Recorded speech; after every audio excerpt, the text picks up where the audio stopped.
South Korea's exports for the first 20 days of February were up almost 20% on year. This was largely thanks to strong outbound shipments of major export items, including semiconductors and cars. Eum Ji-young reports.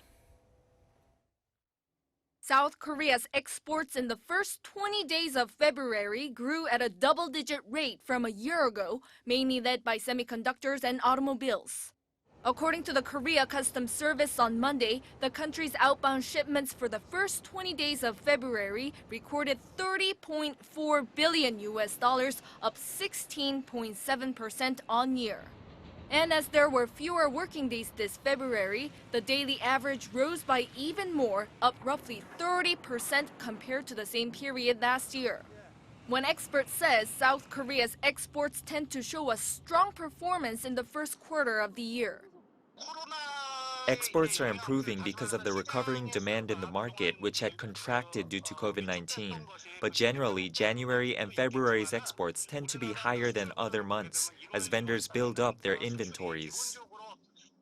Customs data showed that solid exports were mainly led by semiconductors, which account for around 20% of the country's outbound shipments.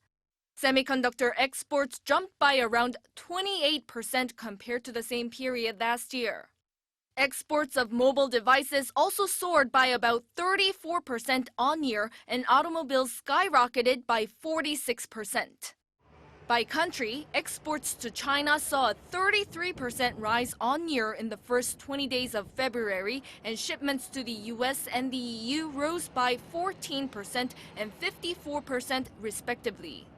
The experts said the country's outbound shipments will continue to improve this year.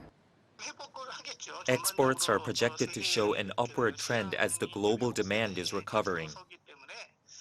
February's strong export figures follow 3 months of increases in exports, with January's figures up by more than 11% on year, also led by major items including chips and autos.